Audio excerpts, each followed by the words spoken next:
The sky broke open on a cold November morning. Was fixing an old truck engine when the light came. It was not like sunlight. It was sharp and white, and it hurt his eyes. He stepped out of his small garage and looked up. His tools fell from his hands. Giant black ships were coming down from the clouds. They were bigger than buildings, bigger than anything he had ever seen. They made no sound at first. Then came a deep hum that he felt in his chest, in his bones, in his teeth. All around him, people stopped walking. Cars stopped moving. Everyone looked up at the sky with the same frozen face. Fear. Was 34 years old.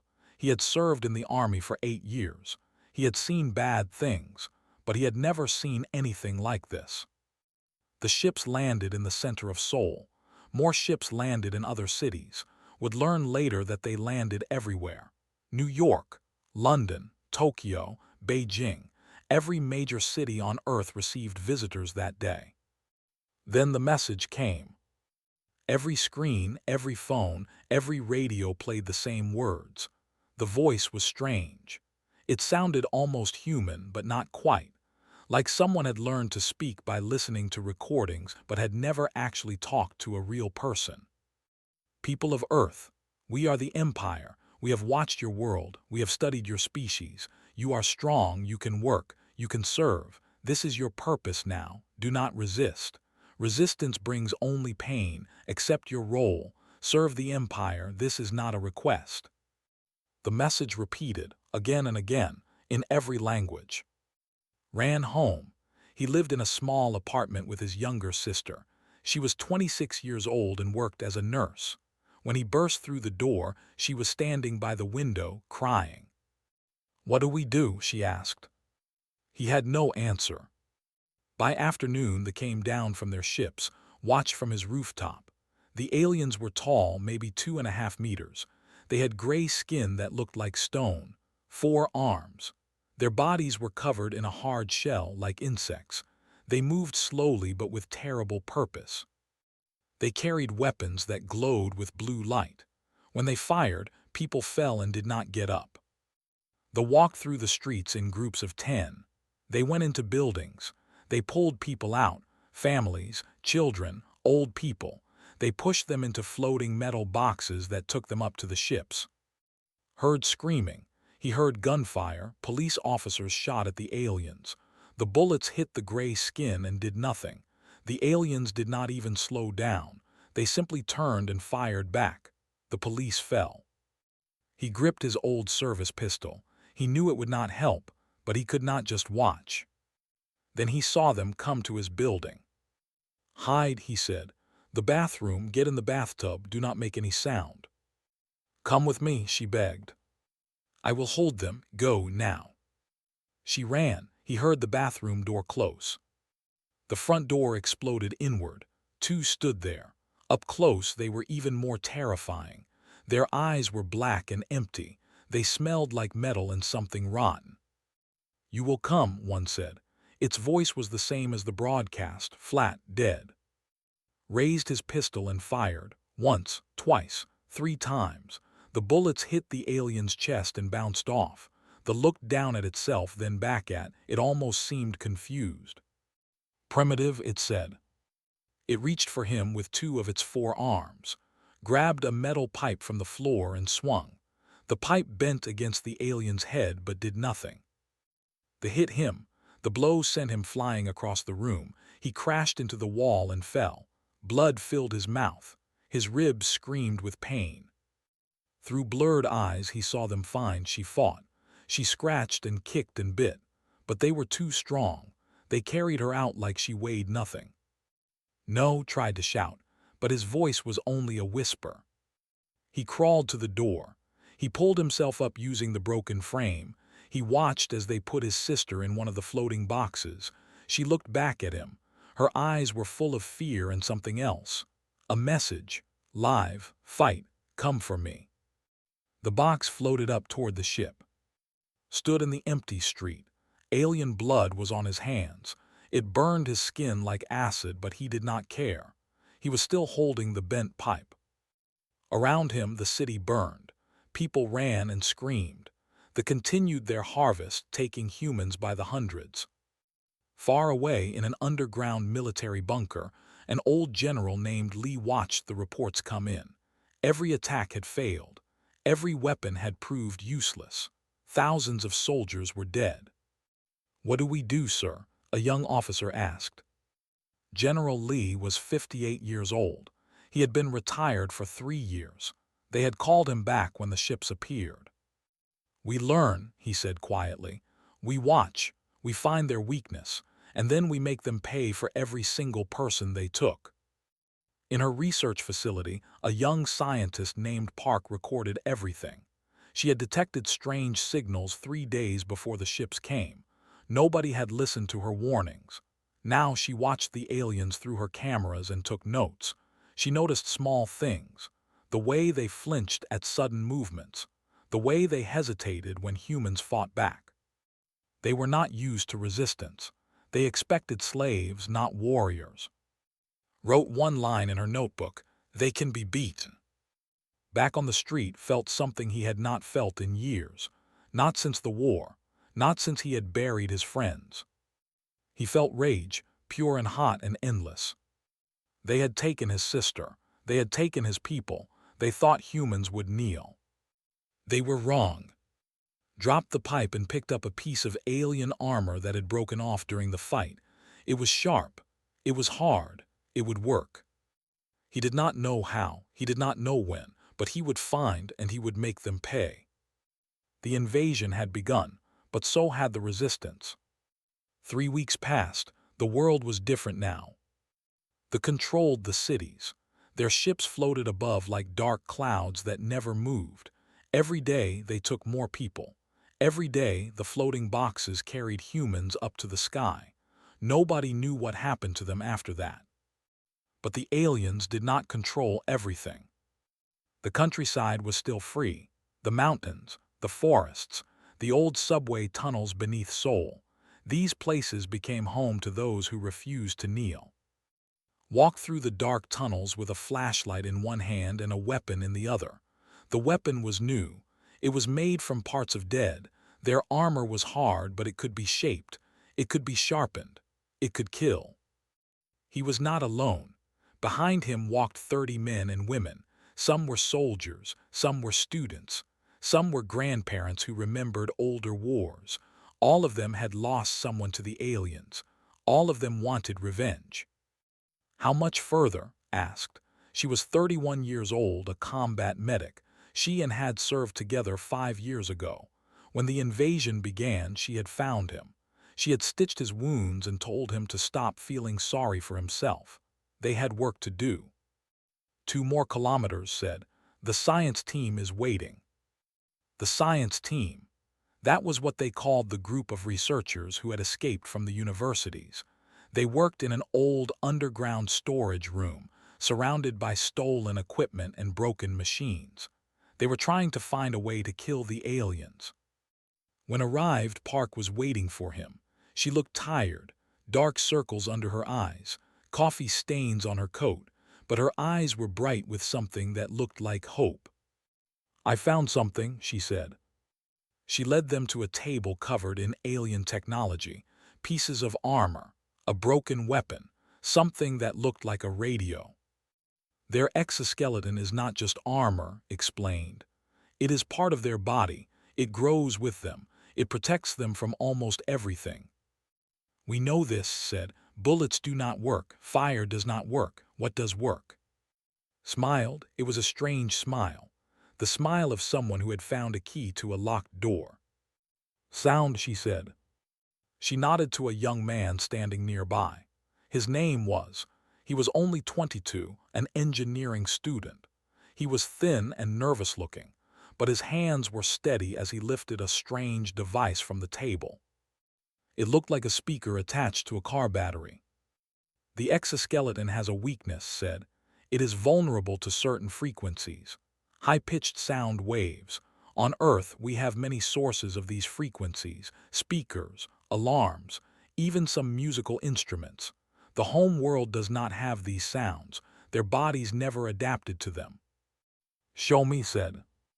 pointed the device at a piece of armor on the table. He pressed a button. A high, sharp sound filled the room. It hurt ears, but he watched the armor. Cracks appeared, small at first, then bigger. The armor shattered like glass. The room was silent. Then someone laughed, then another. Then everyone was laughing and crying and hugging each other. "It works," whispered. "It actually works." "We can make more of these," said. "The parts are common, speakers, batteries. Anyone can build one." Picked up a piece of the shattered armor. He thought about his sister. He thought about all the people taken.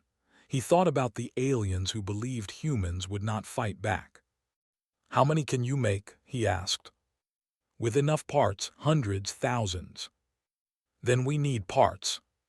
The next week the resistance began to hunt. Not for food, not for shelter, for speakers, for batteries, for anything that could be turned into a weapon.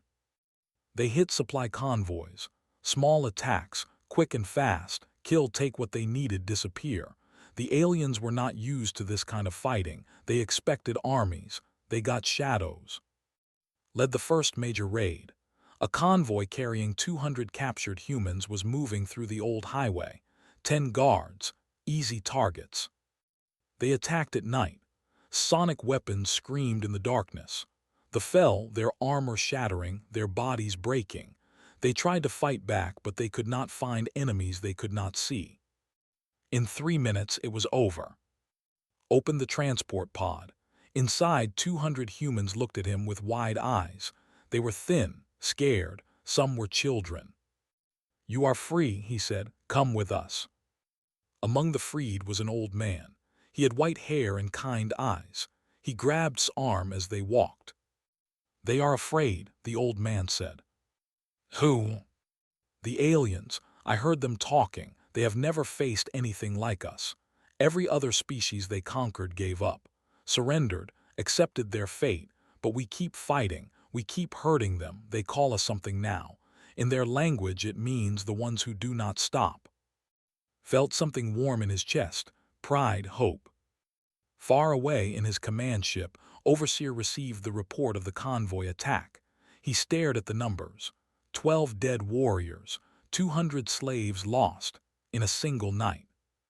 This had never happened before. In 47 conquests across the galaxy, no species had killed this many so quickly.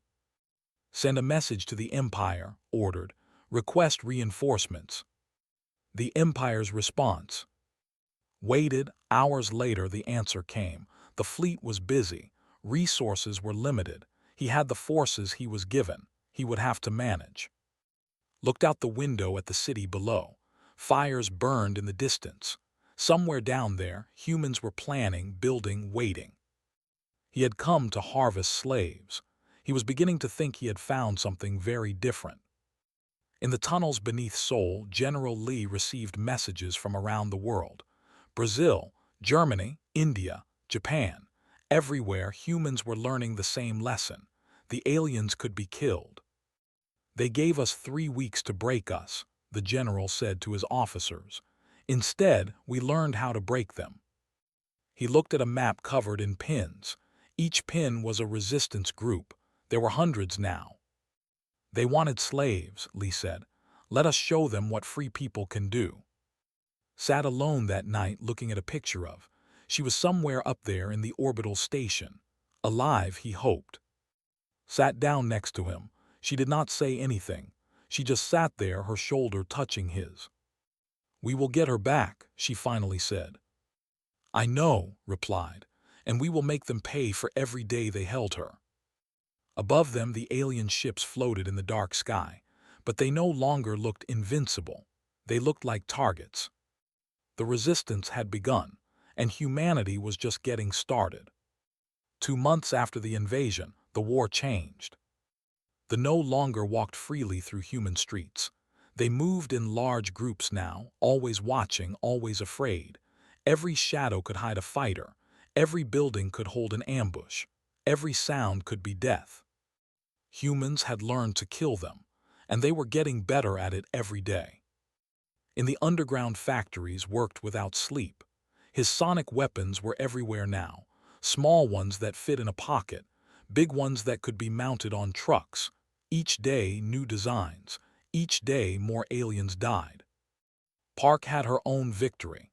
Her team had captured a communication device and cracked its codes. Now they could listen to enemy messages. They knew where the aliens would attack. They knew where they were weak. They knew they were scared.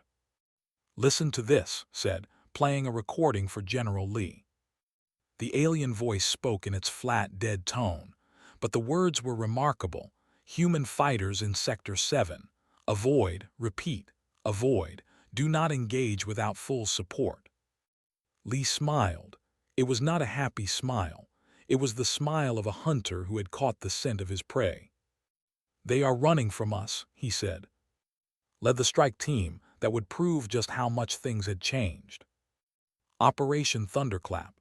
7 countries. Simultaneous attacks on command posts.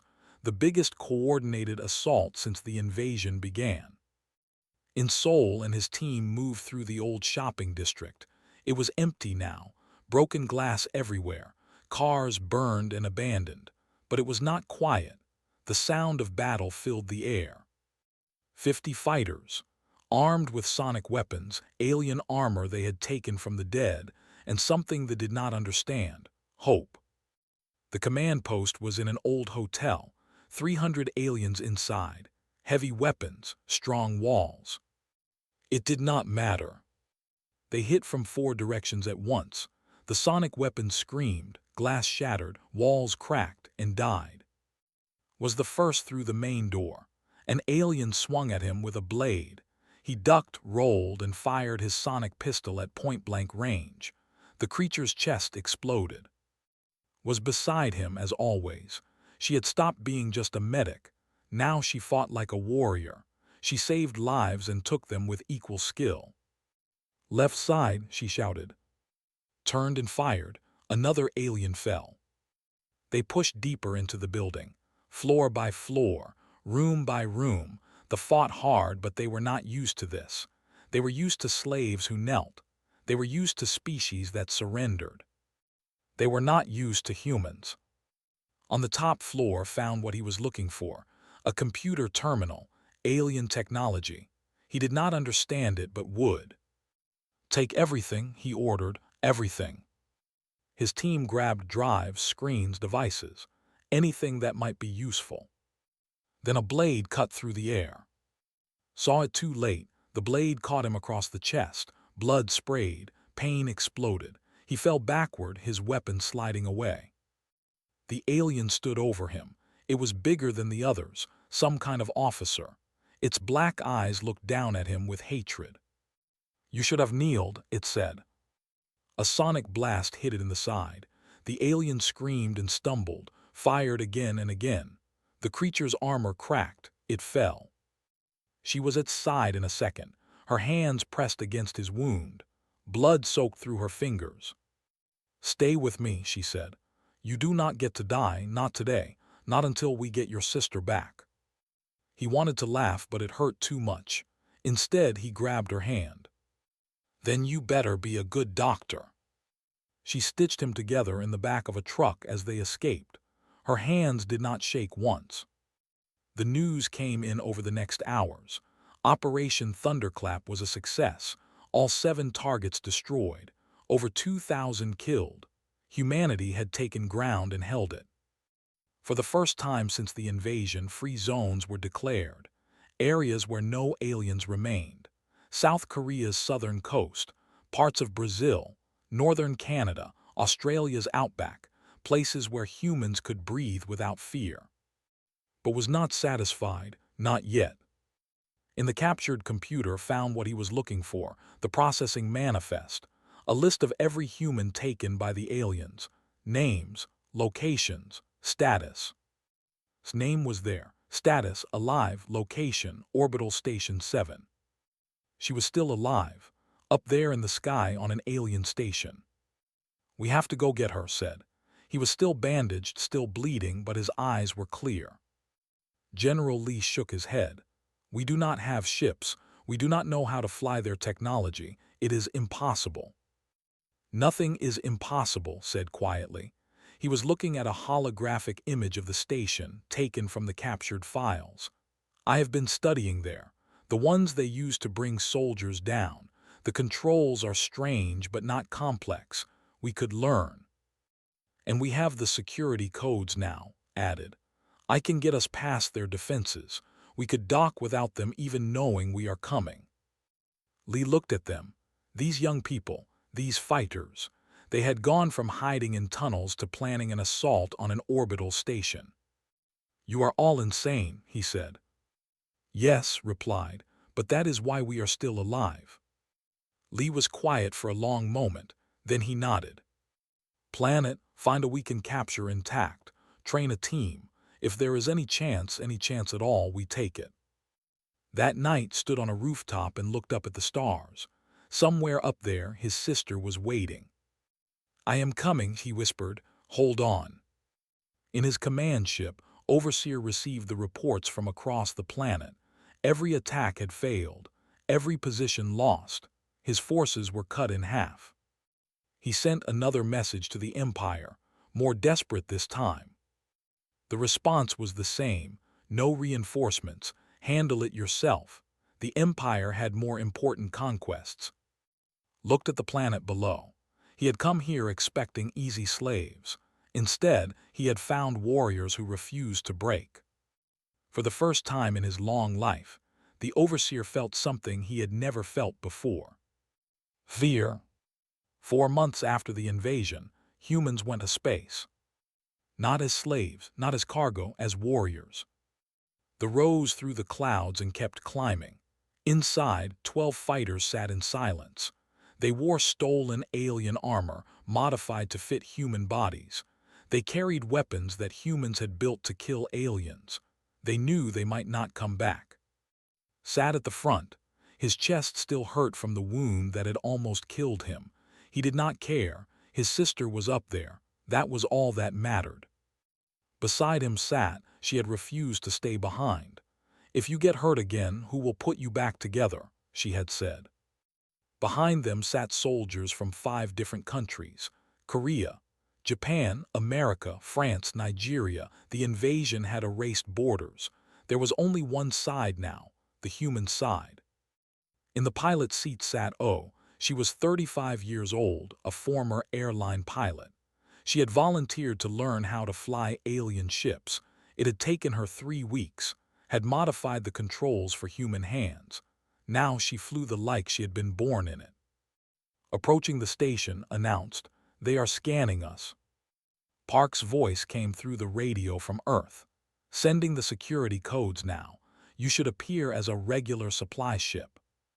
The station filled the window. It was massive, a metal ring floating in the darkness, bigger than any building on Earth.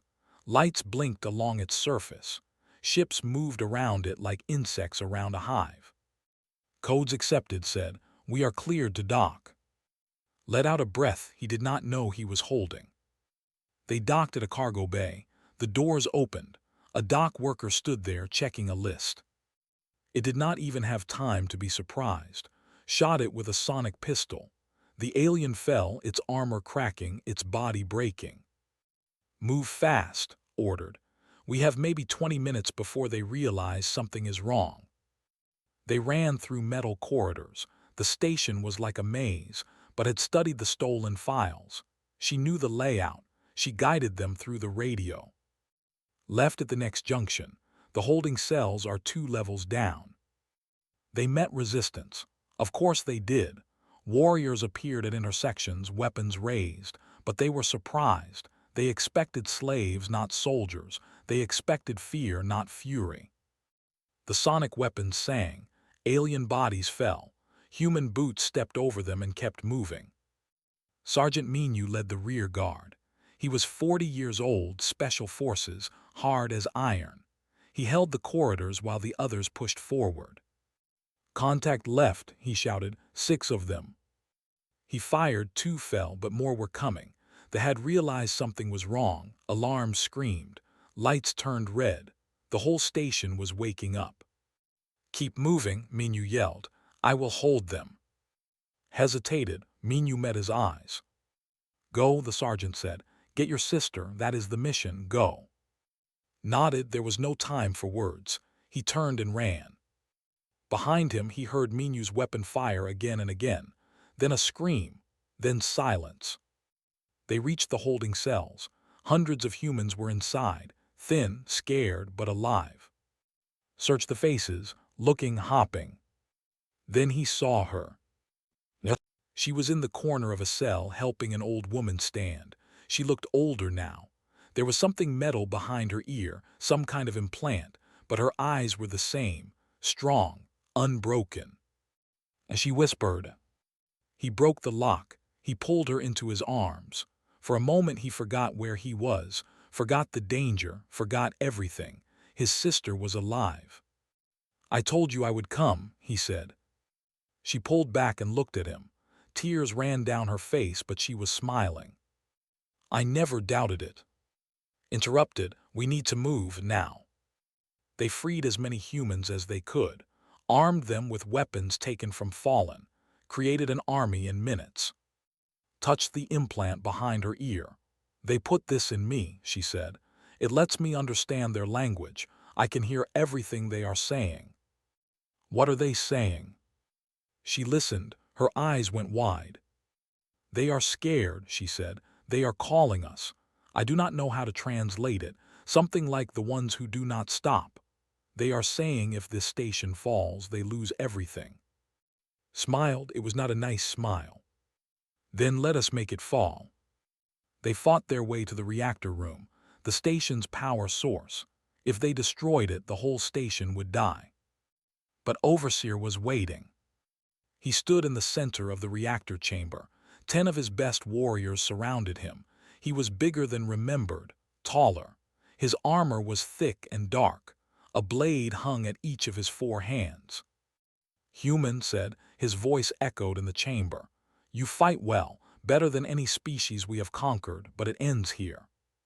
Stepped forward, his team spread out behind him. You came to our world, he said. You took our people, you called us slaves, you were wrong about us. Laughed, it was a cold, empty sound. You cannot win.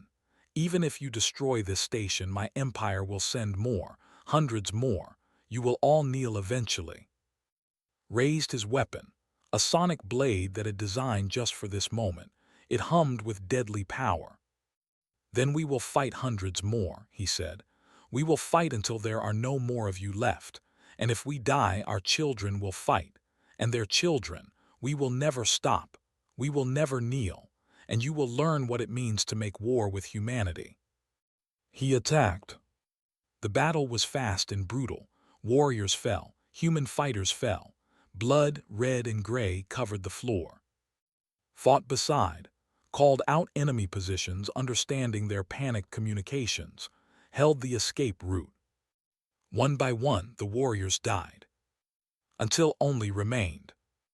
The Overseer and faced each other. Both were wounded. Both were bleeding, but neither would back down. Swung his blades, dodged. The sonic blade hummed. They fought across the reactor chamber. Metal clashed, sparks flew. Was strong but was faster, and he was angrier. The sonic blade found its mark. It cut through's armor like paper, through his chest, through his heart. The Overseer fell. What are you? He gasped with his last breath. Stood over him. We are human, he said, and we do not kneel. He planted the charges around the reactor, set the timer, grabbed his sister's hand. Run! They ran for the station shook. Explosions bloomed behind them. Metal screamed and twisted. They made it, barely. Hit the engines as fire consumed the docking bay. The station exploded behind them. A ball of light in the darkness of space. Grabbed the radio. She broadcast on all frequencies. A message that would echo across the stars. We are coming for you. The fell toward Earth. Inside, humans held each other and cried. They had won. They had actually won. But knew it was not over. Looking at the stars, he knew this was just the beginning. The fleet came 6 weeks later. 200 ships, each one bigger than the station had destroyed. They filled the sky like a metal storm. The Empire had heard the message. They had come to end humanity once and for all. But humanity had not been sleeping. Every factory on Earth had been working day and night. Every scientist, every engineer, every person who could hold a tool had contributed. They built weapons. They built ships. They built defenses. And they waited. General Lee stood in the Global Command Center. It was located deep underground, connected to every military force on the planet. Screens showed the approaching fleet, thousands of red dots against the black of space. "They think they are coming to finish us," Lee said. "Let us welcome them properly." Had scaled up his sonic technology. Giant weapons now sat on orbital platforms that humanity had built in desperate weeks. They pointed at the sky like fingers accusing the heavens. Park had cracked the shield frequencies. Every weapon was tuned to cut through their defenses. O commanded a squadron of 30 ships, all captured from the aliens, all modified for human pilots, all armed with the deadliest weapons humans could create. And on the ground, millions of fighters waited. Every person who could hold a weapon, every survivor who remembered the first days of the invasion, every human who had lost someone and wanted revenge. The fleet arrived. For a moment there was silence. The ships hung in orbit, looking down at the planet they had come to conquer. Then humanity struck. The orbital platforms fired. Massive beams of sonic energy cut through space. Ships shattered. Shields that had stopped every weapon of 47 species crumbled against human technology. Squadron attacked from behind Earth's moon. They hit the supply ships first, cut off their fuel, their ammunition, their hope. "All fighters engage," his voice echoed across every radio. The sky became a battlefield. Ships exploded, metal burned, the darkness lit up with fire and death. On the ground watched the lights in the sky. His chest was wrapped in fresh bandages, had made him rest for weeks after the station mission, but today he was on his feet. Stood beside him. Her translation implant crackled with communications, panicked voices, screaming commands, the sounds of an army that had never known defeat learning what it felt like to lose. "They are landing," said. "Sending ground forces. They hope to take hostages, force us to stop fighting." Picked up his weapon, a new sonic rifle, more powerful than anything he had carried before. "Then let us meet them." They landed in the ruins of Seoul. Thousands of warriors, their best fighters, their last hope. His team was waiting. They hit the aliens from every direction, from buildings, from tunnels, from the rubble itself. Sonic weapons screamed, armor shattered, gray bodies fell and did not rise. Fought beside, as always. She had stopped counting how many times she had saved his life. He had stopped counting how many times he had saved hers. The battle raged for hours, then days.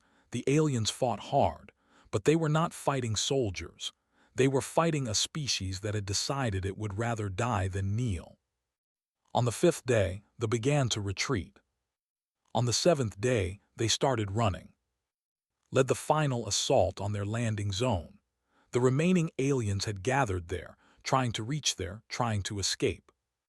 He found their commander in the center of the chaos, a general almost as big as had been. It was shouting orders that no one followed. Its warriors were breaking, running, dying. The general saw approaching. It raised its weapon. Fired first. The sonic blast hit the general in the chest. Its armor cracked. It fell to its knees. It looked up with those black, empty eyes. "Why?" it asked. "Why do you not give up? Every species gives up. Why not you?"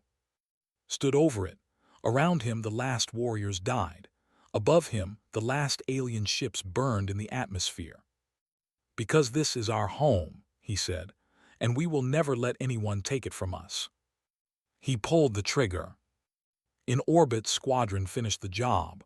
Of 200 ships, only 17 escaped. They ran. They fled. They carried a message back to the Empire.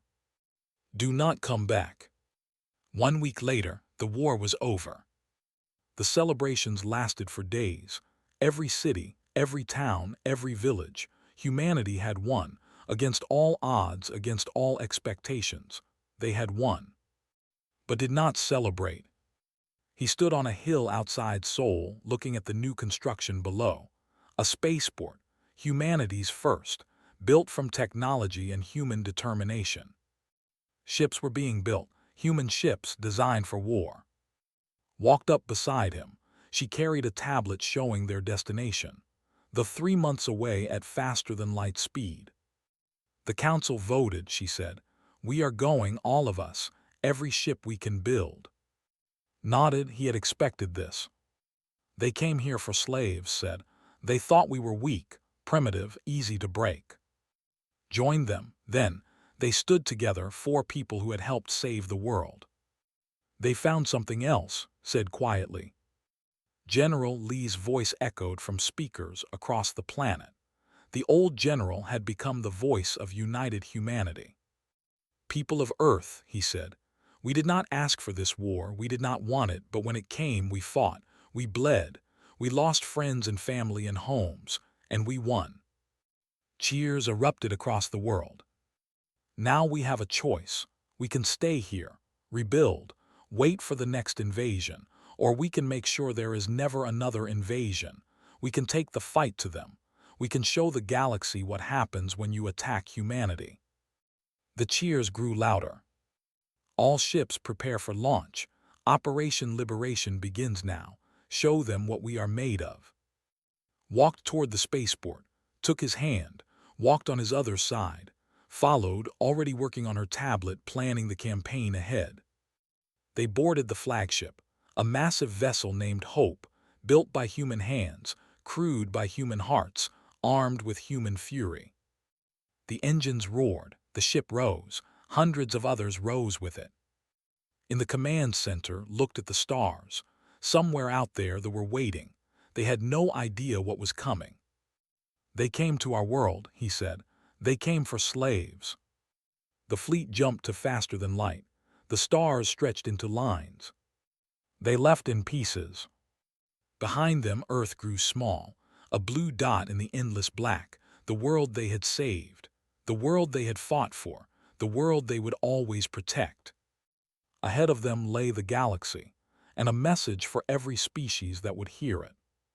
Humanity was no longer prey. The hunters had become the hunted, and they would never kneel again.